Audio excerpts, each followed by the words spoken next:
에베소서 4장 25절에서 32절의 말씀을 가지고 거룩한 삶의 길을 향하여 라는 제목으로 하나님의 음성을 듣도록 하겠습니다. 어떤 목사님이 네이버의 주니어라는 곳에 아마 방문을 했습니다. 거기에 질문과 답이라는 코너에 보고 이 목사님이 헛웃음을 지었습니다. 거기에 질문은 이것이었습니다. 학교에서 숙제가 있는데 거룩 이 단어의 뜻을 조사해 오래요. 아시는 분 좀 알려주세요. 이랬습니다. 그랬더니 1번 답은 저기 그런 단어는 없는데요. 후. 두 번째는 혹 다른 단어인데 님이 잘못 들으신 거 아닌지 이렇게 답변을 했답니다. 그래서 이 목사님이 너무 기가 막혀서 거룩이라는 단어는 다른 것과 틀리다, 다른 것과 구별하였다, 다른 것과 섞일 수 없다, 너무 귀한 것이어서 특별 대접을 해야 한다는 의미다라고 말을 했습니다. 여러분은 여러분의 명칭이 뭔지 아십니까? 여러분은 여러분의 명칭이 하나님 보시기에는 뭔지 아십니까? 바로 성도입니다. 여러분이 가장 중요하게 여겨야 할 직분은 세상에서 가지고 있는 어떠한 직함보다 더 소중하게 여기려는 게 성도라는 것입니다. 그 성도 위에서 집사, 또 권사, 그 다음에 안수집사, 그 다음에 장로님, 그 다음에 목사가 돼야만 되는 것입니다. 근데 오늘날 한국교회에 이렇게 요동치는 것은 뭐가 빠졌냐면 이 성도라는 개념이 빠졌기 때문에 그래요. 성도는 헬라어로 하기오스라고 그럽니다. 이것은 신약 전체를 연결하는 한건끈입니다. 모든 믿는 자, 하나님을 믿고 예수 그리스도를 믿고 성령을 믿고 다가오실 주님의 나라를 기다리는 사람은 가장 중요하게 여겨야 될 게 이 하기오스라는 단어입니다. 그래서 이 하기오스는 내가 할 수 있는 게 아니에요. 내 힘과 결심은 늘 무너지기 때문에 성령의 능력을 받은 사람만이 이 하기오스를 가지고 또 거룩함을 가지고 하나님과 교제하면서 하나님이 오기를 손꼽아 기다리는 거예요. 그래서 이런 사람은 세속에 물들 수가 없고 세상에서 무엇을 하든지 거기에 신경 안 쓰고 나는 하나님의 신부야, 나는 하기오스야, 나는 성도야, 이것을 절대로 잊지 않는 것입니다. 그래서 토저라는 목사님도 이런 말을 했어요. 성경을 부지런하고 진지하게 연구하다 보면 한 가지 명백한 사실을 깨닫게 된다. 개인의 거룩함이라는 문제는 하나님께 매우 중요하다. 여러분 성경을 읽으면서 또 연구하면서 깨닫게 되는 중요한 것은 너 뭐하라? 거룩해라. 그러면서 토저라는 분은 또 말했어요. 진정한 기독교의 이상은 행복한 것이 아니라 거룩해지는 것이다. 우리는 다 행복을 추구하지만 더 성경을 깊이 깨달으면 내 행복보다 더 중요하게 여길 게 뭐냐? 나는 하기오스다. 하기오스. 나는 하기오스. 나는 성도야. 나는 집사가 아니야. 나는 장로가 아니야. 권사가 아니야. 나는 목사가 아니야. 나는 뭐야? 성도야. 그거를 깨닫는 사람만이 신부단장을 할 수 있는 겁니다. 그러면서 거룩하지 않는 사람은 행복하기를 바라서는 안 됩니다. 그는 하나님 뜻을 알고자 노력해야 하며 얼마나 행복해야 할지는 그리스도께 맡겨야 합니다. 예, 거룩하지 않는 사람이 행복을 추구하는 것은 그것은 뭘로 흘러가는지 아십니까? 쾌락으로 흘러가는 거예요. 그러나 거룩한 사람의 행복은 하나님께 영광, 이웃에게 기쁨. 할렐루야. 그러니까 여러분이 거룩해지면 하나님께 영광이요, 이웃에게 뭐가 돼요? 기쁨이 되는 거예요. 왜? 내가 거룩해서 하나님께서 보니까는 저 사람 빛이네? 저 사람은 소금이네? 이거를 옆에 사람이 아니까 그런 거예요. 그러면서 또 토저는 이런 말했어요. 저는 신약 성경에서 그리스도의 계시, 현현, 나타나신, 재림에 관하는 말하는 구절 중 도덕적 행위, 믿음, 영적 거룩함과 직접 연결되지 않는 구절은 단 하나도 떠오를 수 없다. 여러분, 믿음 거룩이 빠지겠습니까? 영적 거룩함 할 때 거룩이 빠져야겠습니까? 하나님의 나타나심, 하나님의 계시, 하나님의 현현, 하나님의 재림 기다리는 사람이 거룩하지 않을 수가 있겠습니까? 그래서 그 사람은 뭘로 살아가는지 아십니까? 하기오스, 나는 성도야, 나는 구별된 사람이야, 이 프라이드 하나 가지고 살아가는 거예요. 그래서 바울 사도는 오늘 우리에게 이런 말을 해주는 거예요. 구속의 날까지 거룩한 길을 가는 사람의 삶은 바로 진리를 말합니다. 그런 사람은, 거룩한 사람은 뭐예요? 분노를 자제하고 선한 일을 하고 덕을 세우는 말을 하고 그 다음에 더 나가서는 성령을 근심시키지 않는다는 거예요. 오늘 본문의 핵심이 바로 그거예요. 그렇기 때문에 저와 여러분이 첫 번째 해야 될 거는 뭐냐면, 거룩한 사람이 삶을 향해서 첫 번째로 해야 될 것은 거짓을 버리는 거예요. 그리고 이웃과 더불어 뭘 하는 거예요? 참된 말을 하는 거예요. 에베소 4장 25절을 같이 한번 읽어봅시다. 그런즉 거짓을 버리고 각각 이웃으로 더불어 참된 것을 말하라. 여러분, 오늘날 그리스도의 삶에서 이 거짓이 너무 난무하는 거예요. 그러니까는 사랑의 교회 오정현 목사님이 하도 지쳐가지고 무슨 캐치프레이를 했는지 아십니까? 거기 가면 써 있어. 정직한 말하자. 정직한, 하도 성도들이 이렇게 말 바꾸고 저렇게 말 바꾸고 막 하니까는 정직하게 말하자가 아직 써 있어요. 그 뭐 한문으로 써 있는데 저는 한문을 잘 몰라서 해석한 건 제가 봤는데, 여러분, 우리의 삶에서 거짓말이 난무할 때 우리는 비극적인 삶을 살아갈 수밖에 없어요. 여러분, 옆에 사람이 거짓말하면은 그 사람에 대해서 신뢰가 갑니까? 안 갑니까? 안 가요. 저도 목사님들과 이야기하면서 예를 들어 A라는 모임에 있었어요. 오겠다고 약속을 했어요. 근데 당일날 못 와요. 근데 그 시간에 다른 장소에 가 있는 거예요. 그 이쪽의 약속이 선약인데 자기 이익에 따라서 그 약속을 가는 사람은 교회가 크든 작든 저 속에서는 벌써 아웃이 됩니다.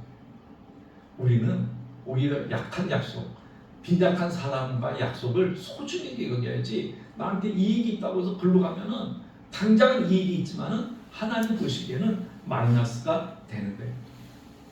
그 모든 것이 다 거짓이 되는 거예요. 한 사람에게는. 그렇기 때문에 여러분이 좋은 코이노니아, 공동체도, 가정에서도 마찬가지예요. 가정에서 그래도 좀 행복하다 이런 사람은 아내와 남편 사이에 거짓말이 없어요. 엄마와 자녀 사이에 뭐가 없어요? 거짓말이 없어요. 거짓말을 하게 되는 분위기가 성장되면 그 가정은, 공동체가 깨지는 거예요. 그러니까 여러분이 자녀들이 뭔 말을 해도 그냥 다 믿어주기를 바랍니다. 그렇게 할 때 거짓말을 안 합니다. 그래서 우리는 심지어는 하나님 앞에까지 거짓말을 하는 경우가 종종 있어요. 여러분, 소원한 거 있습니까? 하나님, 내가 뭐 하겠습니다. 그렇게 할 때 그 소원을 그대로 잘 지킬 수 있기를 바랍니다. 그렇게 할 때 하나님께 영광이 되는 거예요. 그래서 우리는 하나님과 이웃에 대해서 거짓말을 하지 말고, 사도 바울이 뭐냐면 참된 말을 하는 거예요. 참된 말. 그래서 성경은 우리에게 뭐라고 그러지 않습니까? 말은 천천히 하고 듣는 것만 속히 하라고 말하고 있는 거예요. 오늘 저와 여러분이 정직한 말을 하도록 결심할 수 있기를 바랍니다. 설교자도 마찬가지예요. 저도 설교할 때 이것이 거짓이 아니 되도록 몸부림치면서 준비하고 내가 살 수 있는 만큼만 설교하는 거예요. 기라성 같은 설교자들이 그 엄청난 따르던 군중들이 있었어요. 그의 책은 펴내기만 하면 베스트셀러가 됐어요. 인쇄만 해도 1년에 1억 이상이 들어왔어요. 인쇄만. 근데 그는 교인들, 그래서 그 사람의 캐치하고 아주 한국 교회 유명한 목사님이 얘야 너 빨리 그 중독 치료를 받아라 그랬어요. 그 사건이 터지기 전에. 그런데 이 아이는 내가 왕인데 속으로 그랬는가 봐. 그러다가 터져가지고 그 큰 교회, 그 좋은 설교 잘하고 수천 명의 젊은이들이 따랐던 그 양반이 하루아침에 나가겠다. 여러분, 우리는 좋은 설교를 듣기 위해서 몸부림칩니다. 그러나 좋은 설교는 뭐예요? 그 목사가 그대로 산 것이 좋은 설교. 거기 현혹되는 거예요. 장사꾼한테 속아는 거예요. 여러분, 그래서 은에게라는 시가 있어요. 거기 보면 은에게 하면서 그 시인이 뭐라고 그러냐면 사람들은 모른다는 거예요. 왜? 자기가 이 시는 내기만 하면 베스트셀러예요. 근데 그의 추잡한 것을 독자들은 모른다는 거예요. 그러니까 이분이 자기도 한번 당할 뻔했어요. 성추행 당할 뻔해가지고 소리치면서 그걸 아예 시로 썼어요. 그러다가 그분이 매스컴 타고 뉴스 타가지고 그 명성이 하루아침에 떨어져요. 그러면서 그 시인이 뭐냐면 독자들은 자기가 먹는 말이 먹는 시가 뭔지도 모르고 꾸중거리인지도 모르고 먹는다는 거예요. 오늘 많은 성도들이 꾸중거리인지도 모르고 먹고 있는 거예요. 왜? 목사 말 잘할 수 있어요. 저도 잘할 수 있어요. 제 설교 원고를 목사님이 한때는 엄청 많이 받았어요. 그래서 아무 소용이 없어요. 그래서 하나님 앞에 진실하자. 성도가 없으니까 더 뭐 할 수 있어요? 진실할 수 있는 거예요. 왜? 뭐 깊이 깨달은 거 뭐 전해봤자 없으니까. 사랑하는 여러분, 우리 하나님 앞에 진실한 삶을 살아갈 수 있기를 바랍니다. 둘째로 뭐냐면 분을 품지 말라는 거예요. 분을 품지 말고 마귀로 틈 못하게 하라는 거예요. 여러분, 예배에서 보면 분을 우리 같이 한번 읽어볼까요? 분을 내어도 죄를 짓지 말며 해가 지도록 분을 품지 말고 마귀로 틈을 타지 못하게 하라. 예. 여러분, 화날 수 있지요. 화날 수 있죠. 화 안 나는 게 어디 있겠어요. 오늘 본문을 영어 성경으로는 이렇게 표현할 수 있어요.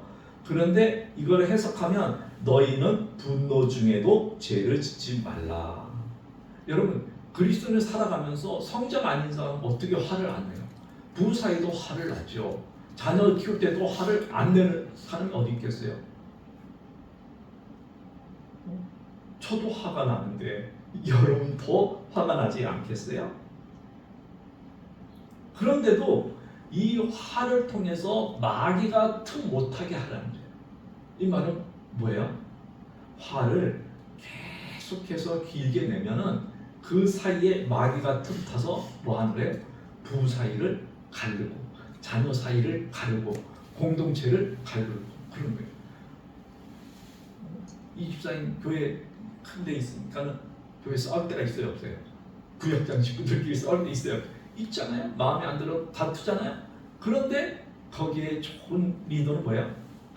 집사님, 권사님, 우리 서로 화해합시다. 싸우고 난 다음에 화해하는 거죠. 여러분, 마귀가 틈 못하게 하는 게 중요해요. 마귀는 그 틈을 교묘히 노려요. 저는 가슴 아픈 상담을 한번 한 적이 있어요. 부부가 대판 싸웠어요. 아내가 화가 잔뜩 났어요. 내가 봐도 남편이 잘못했어. 아내 말만 들었으니까 잘못한 것 같아. 근데 이 분이 너무 나간 거예요. 선을 너무 나간 거예요. 그러니까 남편이 바람을 펴버렸어요. 왜? 화가 나니까는 자기 곁에도 못 오게 하니까는 이 남자는 참다가 바람. 나중에 이제 그거를 깨닫고는 서로 화나면 마귀가 틈탈 수 있어요. 또 화가 나면은 뭐 할 수 있어요? 살인도 하는 거예요. 그 홧김에 뭐 하는 거예요? 홧김에 불 지르는 거예요. 홧김에 화를 내지만 불은 지르지 마시기를 바랍니다. 할렐루야. 자녀들도요 대할 때 화를 내는데 홧김에 뭘 하면 안 돼요? 매질하면 안 돼요. 홧김에 우리는 홧김에 매질하는 거예요. 그래서 태초부터 지금까지 지은 모든 죄를 자녀들에게 이제 퍼붓는 거야. 너 옛날에 이거 했지? 그렇게 하면서 매질하는데 그 매질에 뭐가 들어가요? 감정이 들어가요. 그래서 안 되는 거예요. 여러분 마귀가 틈 못하게 화를 내도 적절하게 화를 낼 수 있기를 바랍니다. 그 다음에 셋째 뭐냐면 도덕질하지 말라는 거예요. 우리는 하나님 것을 도덕질하지 말고 이웃 것을 도덕질하지 말고 예배 드릴 거는 예배 드리고 기도할 시간은 기도하고 봉사할 시간은 봉사하고 그렇게 할 수 있기를 바랍니다. 하나님 것을 내 것으로 착각하는 길 잃은 청지기가 되서는 하나님이 주신 은사도 하나님을 위해 써야지 나를 위해서 쓰면 안 되는 것입니다. 여러분 건강합니까? 주를 위해 쓰십시오. 목소리가 나옵니까? 주를 위해 쓰시기를 바랍니다. 그 다음에 네 번째는 악한 말은 입 밖에도 내지 말고 뭘로 하라고요? 선한 말로 은혜를 끼치라. 우리 4장 29절 같이 한번 읽어봅시다. 무릇 더러운 말은 너희 입 밖에도 내지 말고 오직 덕을 세우는 데 소용되는 대로 선한 말을 하여 듣는 자들에게 이인혜를 끼치게 하라. 여기 더러운이라는 단어는요 썩은 나무나 썩은 과일에게 사용되는 말이에요. 여러분 썩은 과일 먹을 수 있어요? 없어요? 못 먹어요. 썩은 나무 가치가 없어요. 여러분 이거는 무슨 말이냐면 더러운 말은 내가 상대편에게 말했을 때 상대편이 기분 나쁜 말을 말하는 거예요. 상대편이 기분 나쁜 말. 그렇기 때문에 더러운 말이 뭐 욕설도 있지만 아니야. 내가 한 말이 상대편에게 스윗하게 들려야 되는데 아주 충고 이런 식으로 하면 안 돼요. 여러분 앞으로 뭐 하지 말라고요? 더러운 말은 남이 들었을 때 부정적인 거나 기분 나쁜 말은 뭐 하지 말라고요? 하지 말고 선한 말을 하는 거예요. 내가 이 말을 했을 때 이 사람이 기분이 좋을까? 내가 이 말을 했을 때 저 사람이 위로받을 수 있을까? 내가 이 말을 했을 때 저 사람의 인생에서 도움이 될까? 이런 것들을 생각하면서 말을 해야지 내가 안다고 해서 막 직설적으로 막 말을 하면은 그 사람은 상처를 받아요. 그러면서 그런 사람들은 특징이 뭔지 아세요? 나는 뒤끝이 없어. 여러분 뒤끝 없는 거는 중요하지만 그 뒤끝 때문에 많은 사람이 상처받아서는 안 되는 것입니다. 여러분이 더러운 말을 하지 않기를 바랍니다. 그러면서 사도 바울은 마지막으로 뭐냐? 악독을 버리라고 해요. 우리 같이 한번 읽어봅시다. 너희는 모든 악독과 노함과 분냄과 떠드는 것과 회방하는 것을 모든 악의와 함께 버리고 서로 인자하게 하며 불쌍히 여기며 서로 용서하기를 하나님이 그리스도 안에서 너희를 용서한 같이 하라. 여기 악독이라는 단어는 무슨 말이냐면 날카로운 마음과 예리한 혀를 가지고 있는 것이 특징입니다. 즉 남과 화합하지 못하고 음음하며 화를 잘 내는 것. 아까 그 썩은 나무와 비슷한 거예요. 그래서 여러분이 말을 아주 날카롭게 하는 사람, 그리고 항상 부정적인 것을 말하는 사람, 이게 악독이에요. 그 다음에 노함이라는 것은 감정적인 격분을 말해요. 그 다음에 분냄은 악독과 비슷한 건데 이것은 내적인 뿌리로서 깊은 적대감. 내가 품고 있다가 폭발하는 거예요. 이게 분냄이에요. 분냄. 그 다음에 떠드는 거. 이건 뭐냐면 흥분한 사람이 막 고래고래 소리치듯이 교회에 고래고래 소리치는 사람이 있어요.